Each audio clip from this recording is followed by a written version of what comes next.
দুনিয়া থেকে বিদায় নেবেন,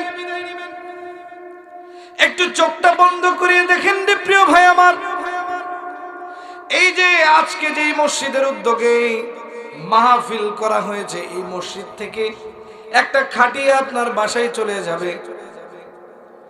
যেই দিন আপনার বাসায় খাটিয়া চলে যাবে, সেই দিনও হয়তোবা এলাকায় মাহফিল হতে পারে, তারপরেও হয়তোবা মাহফিল হতে পারে, কিন্তু আপনি যদি 1000 বছরের চেষ্টা করেন ফিরতে পারবেন কিনা বলেন?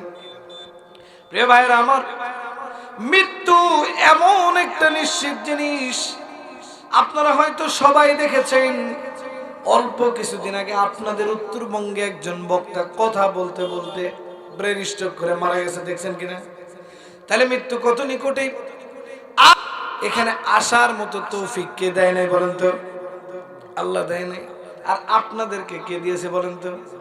এখন এইখানে যতক্ষণ মানুষ আছেন, কেউ যদি মনে করেন আমি আমার শক্তি বলে আজকের মাহফিলে এসেছি, এটা কি ভুল হবে কিনা বলেন? আমরা সকলেই জানি ফেরাউন ছিল কি বাদশা, কথা বলেন ঠিক কিনা? ফেরাউনের মানে মর্মতার কথা আমরা সবাই জানি। আমি একটা কথা বলে বিদায় নিয়ে চলে যাব আপনাদের মধ্য থেকে, হয়তোবা সময়ের অভাবে পূর্ণাঙ্গ কথা বলতে পারবো না। প্রিয় ভাইরা আমার, এই ইসলামকে কায়েম করতে গিয়া সাহাবা আজমাইনরা কত কষ্ট করেছে রে ভাই আমার। দুনিয়াতে ইসলাম আনতে গিয়া শত শত সাহাবী শহীদ হয়েছে, কত নর নারী জাতি শহীদ হয়েছে, দুনিয়ার জমিন থেকে বিদায় নিয়ে চলে গিয়েছে। প্রিয় ভাই আমার, আমরা তো মার পেট থেকে জন্ম নেওয়ার পরপরই ইসলামটাকে পেয়েছি, এই জন্য আমাদের দয়া মায়া নাই ইসলামের প্রতি। আমার সামনে যদি কেউ নবীকে অপমাননা করে, আমার রক্ত কেন জানি গরম হয় না। আমার সামনে যদি কোরআনকে অপমাননা করা হয়, আমাদের কিছু যায় আসে না।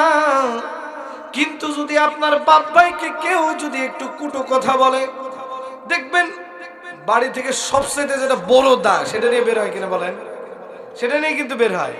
কিন্তু দেখবেন যদি কোরআনকে অবমাননা করা হয়, যদি কুটুক্তি করা হয় নবীকে নিয়ে, দেখবেন একটা লোকও বের হয় না। ও বলবে যে কি করার দরকার আছে, যা হয়েছে হয়েছে, কথা বল ঠিক কিনা? প্রিয় ভাইরা আমার, যে কথাটি বলতেছিলাম, ফেরাউনের সময়কালে যখন আসিয়া, ফেরাউনের স্ত্রীর নাম তো সবাই জানেন, এই আসিয়ার মাথার চুল অনেক লম্বা ছিল, আর অধিকাংশ সময় জান্নাতি নারীদের চুল ছিল অনেক লম্বা। বলে কেমন লম্বা?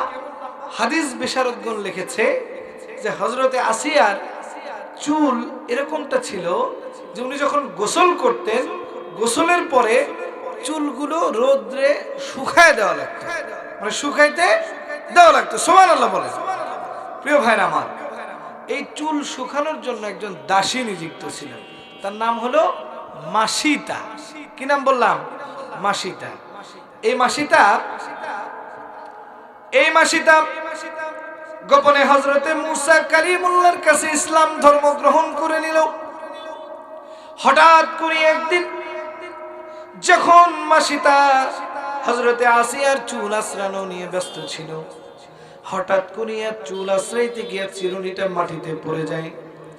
এই চিরুনিটা ওঠানোর সময় এই দাসী হঠাৎ করে বলে ফেলে বিসমিল্লাহ বলে উঠায়।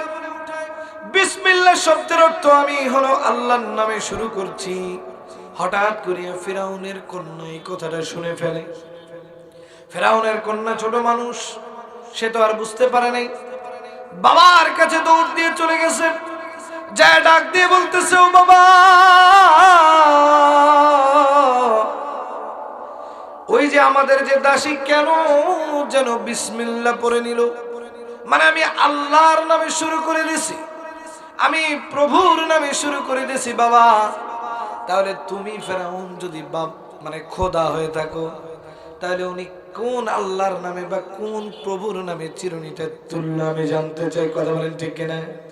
প্রিয় ভাইরা আমার, ফেরাউনের মাথার তার ছিঁড়ে গেল, গভীর রাগান্বিত হয়ে গেল, বিচার বসানো হলো, বিরাট একটা জনসমক্ষে বিচার বসানো হলো। এবার দাসীকে ডাক দেওয়া হলো। দাসীকে ডাক দিয়ে বললো, ওরে দাসী, তুমি কোন আল্লাহর ইবাদত করো? তুমি কোন আল্লাহর নামে কাজ শুরু করো?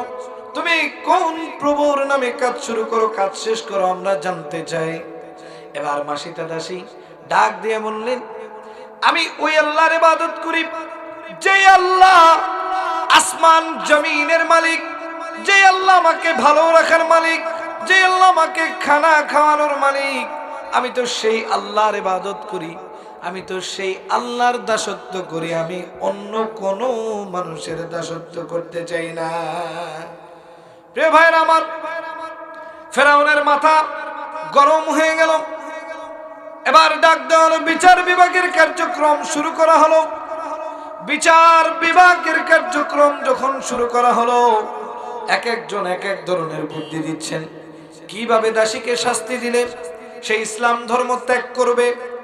একের পর এক শাস্তি দেওয়ার পরিকল্পনা যখন ফেরাউন করছিল, হঠাৎ করে একজন বৃদ্ধ মুশরিক কাফের ডাক দিয়ে বলল, ও বাচ্চা ফেরাউন, মা তার সন্তানের প্রতি সবচেয়ে বেশি দুর্বল হয়। এবার ওই দাসীর 3টা সন্তান ছিল। কিতাব ঘাটলে পাওয়া যায়, কোন কোন রিওয়ায়াতে বর্ণনা রয়েছেন প্রথম সন্তানের বয়স ছিল 9 বছর অথবা 7 বছর, দ্বিতীয় সন্তানের বয়স ছিল 4 থেকে 5 বছর, আর আরেকটা সন্তান ছিল একদম কোলে ধারণ করা। এবার মাকে ডাক দেওয়া হলো, ডাক দিয়ে বলা হলো, ও দাসী, তুমি কি ইসলাম ধর্ম ত্যাগ করবানি? দাসী, তুমি জানায় দাও, তুমি ইসলাম ধর্ম ছাড়বা নাকি তোমার সন্তানদেরকে হত্যা করব? এবার মাকে যখন এই ধরনের কথা বলা হয়, আপনি বলেন তো কোন মা কি চায় তার সন্তান তার চোখের সামনেই মৃত্যুবরণ করুক? এটা কি চায়? দুনিয়ার জমিনে সবচাইতে স্বার্থ ছাড়া যদি আপনাকে কেউ ভালোবাসে, দুনিয়ার জমিনে বলেছি, স্বার্থ ছাড়া যদি কেউ ভালোবাসে, সেটা হলো আপনার মা। এখানে অনেকেই বসা আছেন, এই যে মুরব্বী বাবাজিরা বসা আছেন, এই যে যখন ওয়াজ মাহফিল শেষ করে বাসায় যাবে, যা তাকায় দেখবে তার বাসায় তার মা নাই রে ভাই। কোন যুবকের জানি মা নাই, কোন বৃদ্ধার জানি মা নাই। তারা এখন হয়তো বা 2-3টা সন্তানের পিতা হয়ে গেছে, তারপরেও কেন যেন মায়ের শূন্যতা অন্তরে কেন যেন অনুভব হয়। যার দুনিয়াতে মা নেই সে ভালোভাবে জানে। আবার অনেকের মা আছে, কেন যেন তার সঙ্গে দুর্ব্যবহার করে। পৃথিবীর সবচাইতে উত্তম ব্যবহারটা করা উচিত তার বাবা মার সঙ্গে, কিন্তু আমাদের সমাজে এখন অনেক মানুষ রয়েছে, দেখবেন পৃথিবীর সবচাইতে নিকৃষ্ট ব্যবহারটা বাবা মার সাথে করে। কথা বলেন ঠিক কিনা?